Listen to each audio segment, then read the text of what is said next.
Mobile त्यांच्या हातातले पुस्तकं बाहेर पडत चाललेले आहे आणि मोबाईलवरनं नको ते चित्र पाहून ते आपला दिवसभर आनंद त्याच्यामध्ये व्यक्त करतात। लहान विद्यार्थी कुठे झाडाखाली बसून माती गोटे खेटे काही खेळत बसतात। तर अशा स्थितीमध्ये या विद्यार्थ्यांमध्ये परिवर्तन व्हावं म्हणून आपण हा छोटासा प्रयत्न करत आहोत। समजा आपण तो प्रयत्न जर आपला यशस्वी झाला तर या विद्यार्थ्यांमध्ये बरंचसं काही परिवर्तन होईल। याच्यामध्ये आम्हाला कुठलं राजकारणाचे आम्ही कोणाच्या विरोधात नाही, आम्ही कोणी धर्माशी विरोध नाही, आमचा कुठल्या जातीचा विरोध नाही। आम्हाला सर्व धर्म समभाव, कोणत्याही जातीचा चालतो, कुठल्याही धर्माचा चालतो, कुठल्याही पंथाचा चालतो, देव मानणाराही चालतो, न मानणाराही चालतो। ज्यांनी देवाला नाही मानलं तरी चालतं, देवाला मानलं तरी चालतं, परंतु खरं काय खोटं काय एवढं ओळखतं व्हायला पाहिजे। अंधश्रद्धेतून बाहेर पडलो पाहिजे, एवढा एकमेव उद्देश आहे। अंधश्रद्धेमध्ये गुरफटून बरेचसे लोक, आज तुम्ही लोकमत पेपर किंवा इतर पेपर वाचला असेल, काल परवाची गोष्ट आहे, एक अंधश्रद्धेच्या बोकळाचा बळी देण्यासाठी निघालेले होते पाच जण कार मध्ये घेऊन। आता ते कार पाण्यामध्ये पडली, 5चे 5 मेले, त्याच्यातले 6 जण होते, 2 जण गंभीर जखमी आहे, 5 जण मरण पावले आणि बोकळ वाचलं, म्हणजे बकरा वाचला। सांगा, आपण ज्या देवासाठी बकरा द्यायला गेलो, कार पाण्यामध्ये पडली आणि बकरा वाचला आणि 5चे 5 माणसं मेले। मग आता त्या देवाची तो कृपा पाहिजे होती, नाही झाली। म्हणून आपले कार्य कसे आहे, देव पाठीशी कोणाच्या राहतो, देव चांगले कार्य करणाऱ्याच्या पाठीशी देव हमखास राहतो। देव म्हणजे काय, आपले चांगले कार्य। हनुमंत राय कोणाला धावून, रामाच्या पाठीमागे हनुमान राय होते, कारण रामाचे कार्य चांगले होते। हनुमंताची ताकद होती तर रावणाच्या मागे का नाही गेला हनुमान?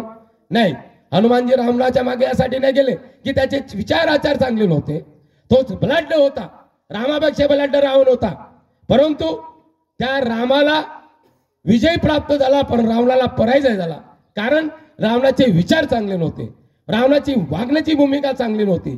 बाकी सगळं रावण श्रेष्ठ होता, विद्वान होता, विद्वान असूनही तो पुढं नाव रूपाने जगू नाही शकला, त्याला रामाच्या हातचं म्हणजे त्याला पराजय त्याला प्राप्त करावं लागलं। या मागचा उद्देश असा की आपण कसं वागतो याच्यावरून महत्वाचं आहे। आपलं जर वागणं जर चुकीचं असेल आणि तुम्ही खूप विद्वान असाल तरी सेंट्रल जेलमध्ये जाऊन बघा। मी तिथे माझं भाषण झालं होतं, सेंट्रल जेलमध्ये मी भाषण द्यायला गेलो होतो कैद्यासाठी, त्यावेळेस तिथे मी बघितलं डॉक्टर, इंजिनियर, वकील कैद्या तिथे सेंट्रल जेलमध्ये जमा, कारण शिकलेले होते तरी, कारण त्याच्या हातून गुन्हे घडलेले होते। म्हणजे वाईट कामातून या विद्यार्थ्यांना आपल्याला बाहेर काढायचं आहे, याच्या व्यसनापासून दूर अलिप्त करायचं आहे। म्हणून हे विद्यार्थी आता व्यसनावरती एक आपलं मत व्यक्त करेल। हर्षल, व्यसनाची बघा विद्यार्थी, आमचे विद्यार्थी कसे घडवतात त्याच्यानंतर तुम्हाला एक प्रॅक्टिकल देतोय, मायक्रो यायचा आहे।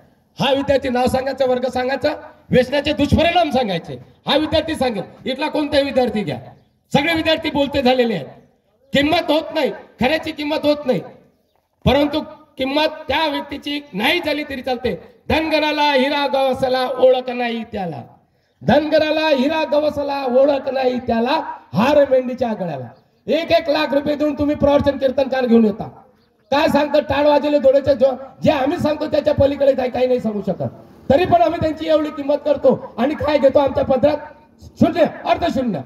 आम्ही काही सकाळी कीर्तन झालं, संध्याकाळी कीर्तन झालं, ऐकलं, घराकडे गेलं, जसं होतं तसंच, काही परिवर्तन नाही।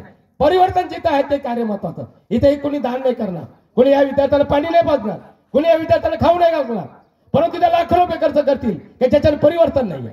परिवर्तनशील कार्य पाहिजे, झाड लावून द्यायचं आणि मग मोकळून द्या, काटेरी कुंपण पाहिजे, त्याला बकऱ्यापासून वाचवलं पाहिजे, तेव्हा त्या झाडाच्या फळाची अपेक्षा आपल्याला करता येईल। मोकळं झाड लावून दिलं तर होईल, वृक्ष